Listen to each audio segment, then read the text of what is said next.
আল্লাহ রাসূলের আমি তো বিধান তো সমাজে প্রতিষ্ঠিত নাই, চালু নাই, আইন আমরা মানি না, এই জন্য দেশের কোনো শান্তি নাই। কথা বলুন ঠিক কিনা?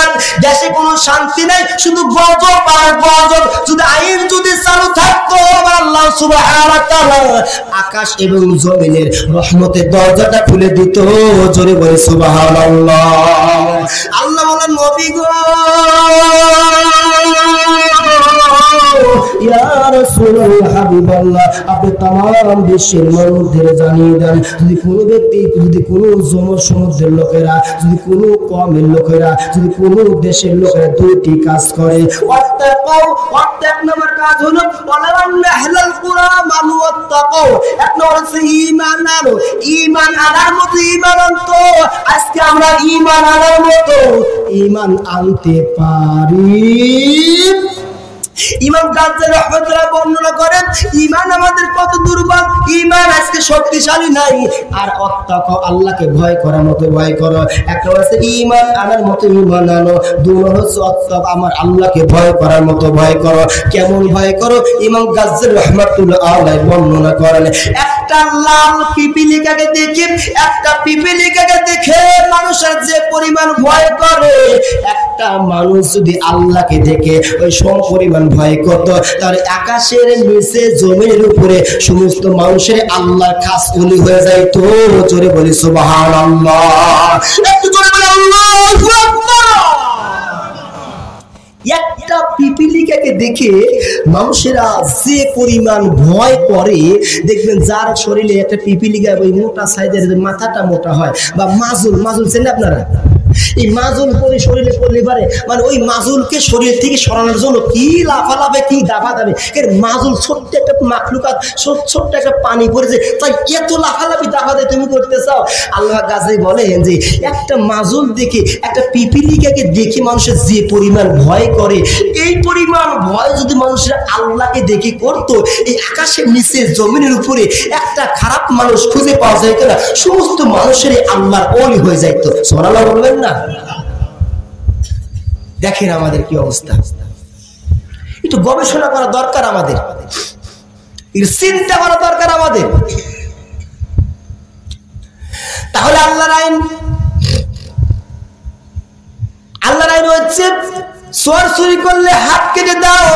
রাসূল আল্লাহ সুবহানাহু ওয়া তাআলা রাসূল বর্ণনা করেছেন, তাহলে যদি কোনো চোর ধরা পড়ে যায়, চোরটা ধরা পড়ে গেছে, হাতটা কেটে দাও। যদি কোনো জিনাখোর জিনা করে ধরা পড়েছে, আর যদি ওর বিরুদ্ধে চারজন সাক্ষী থাকে, তাহলে ওই জিনাকারীদের হচ্ছে শাস্তি দুই প্রকার। বলুন তো কয় প্রকার? দুই প্রকার শাস্তি। এটা হচ্ছে যুবক যুবতী জিনা করা এক শাস্তি, আর যদি বিবাহিত ছেলেমেয়েরা জিনা করে তাদের আর এক শাস্তি। কথা বলো ঠিক কিনা? যদি যুবক যুবতীরা জিনা করে তাহলে ওদেরকে বেতের আঘাত করো, আর যদি একটা জিনাখোরকে বেতের আঘাত করা হইতো তাহলে আর জেনাই বাংলাদেশে জেনাকারীকে খুঁজে পাওয়া যাইতো না। কথা বলুন ঠিক কিনা? মদ পান করতেছে, আজকে মদের বিরুদ্ধে আইন পাস হয়েছে, কিন্তু কার্যকারিতা নাই। কথা বলুন ঠিক কিনা? আজকে মদের লাইসেন্স দেওয়া হচ্ছে, আজ প্রকাশ্যে মদ খাচ্ছে। আল্লাহ রাসূল বর্ণনা করেছেন, আল্লাহ সুবহানাহু ওয়া তাআলা কোরআনের মধ্যে বলেছেন, যে ব্যক্তি মদ পান করবে, আল্লাহ রাসূল বলেছেন যদি কোনো ব্যক্তি মদ পান করে, ফতোয়া হলো, মাসালা হলো, ওই ব্যক্তিকে 80টা বেতের আঘাত করতে হবে। জোরে বলে সুবহানাল্লাহ। আজকে গরিব শ্রেণীর লোকের ছেলেপেলেরা আজকে মদ খায় না, নেশাযুক্ত দ্রব্যের মধ্যে তারা নিহত না, কিন্তু ধনী শ্রেণীর লোকেরা, নেতা শ্রেণীর লোকদের ছেলেপেলে এইসব মদ গাঁজা ইয়াবার মধ্যেই তারা লিপ্ত আছে। কথা বলো ঠিক কিনা? আজকে উচ্চ শ্রেণীর ছেলেপেলেরা আজকে এর মধ্যে, নেশার মধ্যে যুক্ত আছে বিদায় সমাজে, এই দেশের মধ্যে এই নেশার আইন চালুটা হচ্ছে না। যদি দেখেন এই যারা পান খায় না, পানের বিরুদ্ধে ফতোয়া দেয়। কথা বল ঠিক কিনা? আর যে পান খায় সে পানের পক্ষে ফতোয়া দেয়, ঠিক না? যে পান খায় না পানের বিপক্ষে ফতোয়া দেয়, আর যে পান খায় ঘুরে ফিরে পানের বিরুদ্ধে, পানের পক্ষে ফতোয়া, নিজে বাঁচার সকলের চেষ্টা করে। কথা বল ঠিক কিনা? যদি মদের বিরুদ্ধে আইন পাস হইতো তাহলে ধনী শ্রেণীর লোকেরা, নেতা শ্রেণীর লোকেরা চিন্তা করতো, তাহলে আমার ছেলে তো নেশা করে, আমার ছেলে মদ খায়, নেশা যুক্তর মধ্যে লিপ্ত আছে, তাহলে আমার ছেলেকে 80টা বেতের আঘাত করতে হবে। আমি বলতে, তুমি তো কি নেতার নেতা, পৃথিবীর মধ্যে আকাশের নিচে জমিনের উপরে যার স্থান হতো জমিন থেকে আকাশ চুম্বি তার স্থান, নবী না হলে পরে কিয়ামতের ময়দানে আল্লাহ সুবহানাহু ওয়া তাআলা ওকে নবীদের কাতারে দাঁড় করায় দিবে। জোরে বলে সুবহানাল্লাহ। হযরত ওমর রাদিয়াল্লাহু আনহু ছিলেন নেশা করার কারণে, মদ পান করার কারণে ধরা পড়েছে, তার আঘাত করা হয়েছে।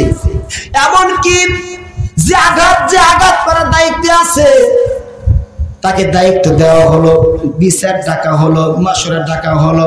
এবার দেশের সমস্ত জনগণ এক জায়গা করা হলো যে কি হয়েছে, যে ওমরের বেটা মদ পান করেছে, তাই ওমর রাদিয়াল্লাহু তার আইন হলো কোরআনের আইন, তাকে বেতের আঘাত করবে। কয়টি বেতের আঘাত করবে? 80টা দোড়ার আঘাত করবে। এবার দেশের জনগণ, সমস্ত জনগণ রাজ দরবারে হাজির। এবার জল্লাদকে বলা হলো, জল্লাদ, আল্লাহর কোরআনের বিধান হলো বেতের আঘাত করতে হবে, দোড়ার আঘাত করতে হবে, তোমাকে দায়িত্ব দিলাম, তুমি দায়িত্বের পালন করো। এবার জল্লাদ চিন্তা করলো, আমাদের খলিফা 2 নম্বর খলিফাতে মুসলিম ওমর রাদিয়াল্লাহু আনহুর ছেলে, আমি কেমন করে এর শরীরে আঘাত করব। এবার জল্লাদ কি করলেন, হুকুম শোনার সঙ্গে সঙ্গে 1 নয় 2 নয় 5টা দোড়া আঘাত করলেন। কিন্তু দেখেন নেতা কাকে বলে, নেতা কাকে বলে? ওমরদের দল সামনে বসা।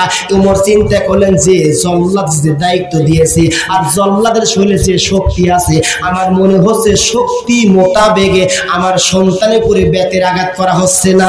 জোরে বলি সুবহানাল্লাহ, একটু জোরে বলি আল্লাহু আকবার। নেতা কাকে বলে?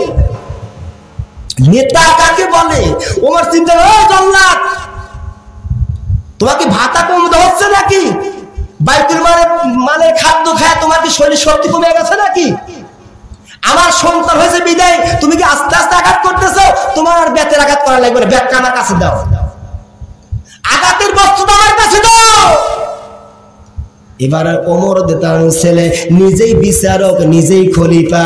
এবার ওমর রাদিয়াল্লাহু আনহু নিজের বেটাকে বেতের আঘাত, ছেলেকে বেতের আঘাত করবে। এবার দোড়ার আঘাত করবে, হাতে দোড়া নিলেন, নেওয়ার পরে ওই জল্লাদকে বলেন, জল্লাদ তুমি কয়টা আঘাত করেছো? 5টা আঘাত করেছি। না না, 5টা আঘাত হয় নাই, এই 5টা হচ্ছে তোমার আমার 3টার সমান। তাহলে তুমি তোমার 5টা, আমি 5টা মাইনাস করে 3টা করলাম, 2টা মাইনাস করে দিলাম। তাহলে এই 3 থেকে আমি আমার সন্তানকে দোড়ার আঘাত করবো, আর তোমরা গোনা শুরু করো। জোরে বলি সুবহানাল্লাহ, একটু জোরে বলি আল্লাহু আকবার। নিজের সন্তানকে বেতের আঘাত করলেন, দোড়ার আঘাত করলেন, দোড়ার আঘাত করতে করতে এক পর্যায়ে নিজের সন্তানটা হাপ্পু করে কান্নাকাটি করে। কিন্তু দিলটা পাথরের মতো হয়ে গেছে। কেন? কোরআনের ঊর্ধ্বে আমার সন্তানের মহব্বত থাকতে পারে, রাসূলের মহব্বতের ঊর্ধ্বে, আল্লাহর মহব্বতের ঊর্ধ্বে আমরা আহলে পরিবারের মহব্বত হতে পারে না। ওমর রাদিয়াল্লাহু আনহু জোরে জোরে যত শক্তি দিয়ে সন্তানকে বেতের আঘাত করা শুরু করলেন। এক পর্যায়ে 80টা দোড়ার আঘাত করার পূর্বে তার সন্তানটা মারা গেল। এমনকি যে দোড়ার আঘাতগুলো বাকি ছিল, সন্তানকে দাফন করার পরে ওই কবরে পুরে বাদ বাকি দোড়ার আঘাত করলেন। জোরে বলে সুবহানাল্লাহ, একটু জোরে বলেন আল্লাহু আকবার, একটু অন্তর থেকে বলেন আল্লাহু আকবার। দেখেন কি নেতা কাকে বলে? আজকে সমাজের মধ্যে, দেশের এরকম যে নেতা থাকতো, একটা ওমরের মতো শাসক থাকতো, তাহলে এই সমাজের দেশে এরকম অবস্থা হইতো না। কথা বলেন ঠিক কিনা? আজকে দেশ ভিত্তিক বা আজকে বর্তমানে দেখা যাচ্ছে দল ভিত্তিক বিচার হয়, কম ভিত্তিক বিচার হয়। দলীয় লোকেরা যদি 1000 অপরাধ করে ওদের শাস্তি হয় না। কথা বলেন ঠিক কিনা? বিরোধী দলের লোকেরা যদি ছোট্ট খাটো কোনো অপরাধ করে ওরা ফাঁসির আসামি হয়। কথা বলেন ঠিক কিনা? আজকে বর্তমান কোরআনে আইন বাদ রেখে আজকে মন গড়া আইন আমরা মেনে চলতেছি বা তৈরি করতেছি। মানুষের মতবাদ সমাজে যদি বাস্তবায়িত হয়, মানুষের মন গড়া আইন দিয়ে কখনো সমাজে দেশে শান্তি আসতে পারে? একটু জোরে বলেন না, কথা বলেন ঠিক কিনা? লা ইলাহা লা ইলাহা محبت لا إله إلا الله لا إله لا إله لا إله إلا الله محمد رسول الله শাকুর সাল্লাল্লাহু আলাইহি সাল্লাম। তাহলে আমি 4 নম্বর বলেছি। অর্থাৎ দেখো এতক্ষণ পর্যন্ত 4টা ঈমান ভাঙার 4টি কারণ বলেছি। 5 নম্বর কারণ হলো দ্বীন ইসলামের কোনো বিষয়ে আমাদের কোনো কথোপকথন করা যাবে না, বা দ্বীন বা ইসলামের মধ্যে আমাদের ফাটল ধরানো যাবে না।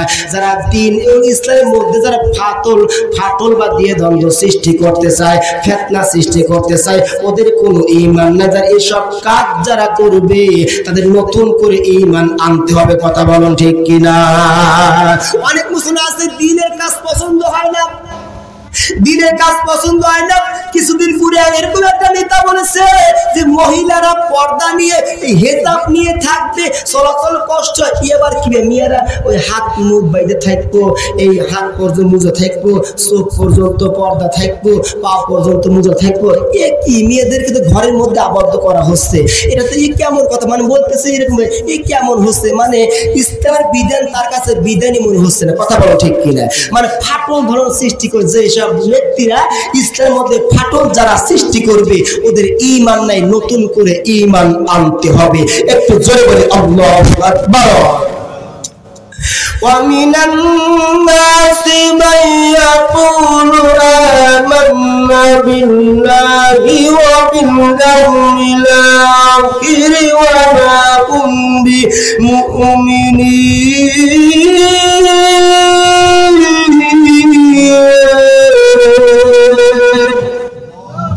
আল্লাহ বলেন ওয়ামিনান নাসি মান ইয়াকুলু আমান্না, এরকম কিছু লোক আছে যারা বলে আমরা আল্লাহর পরে ঈমান এনেছি, রাসূলের পরে ঈমান এনেছি, আখিরাতের পরে ঈমান এনেছি। আসলে তোমরা জেনে নিও, দেখে নিও, আসলে তারা মূলত ঈমানদার, মূলত তারা ঈমানদার না। তাহলে ঈমান হচ্ছে অমূল্য সম্পদ। আমাদের ঈমান নিয়ে অন্ধকার কবরে যা দরকার আছে না নাই? কথা বলা আছে না নাই? ঈমান নিয়ে অন্ধকার কবরে যাইতে হবে, কারণ ঈমান ছাড়া অন্ধকার কবরে গেলে পারে আমরা কবরের শাস্তি, আখিরাতের শাস্তি, কিয়ামতের শাস্তি, এমনকি জাহান্নামের শাস্তি আমরা সহ্য করতে পারবো না। কথা বলা ঠিক কিনা? ঈমানের বিলে আল্লাহ রাসূল বর্ণনা করেছেন।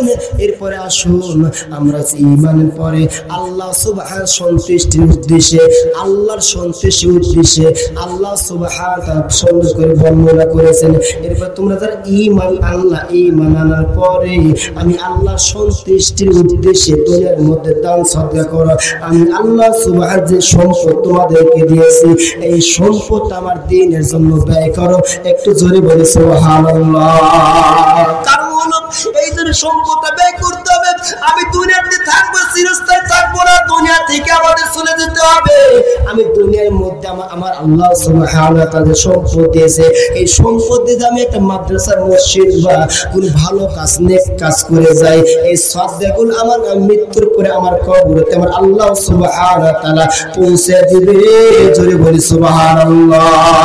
একটু জোরে বলেন না আল্লাহু আকবার। একটু অন্তর থেকে বলেন না আল্লাহু আকবার।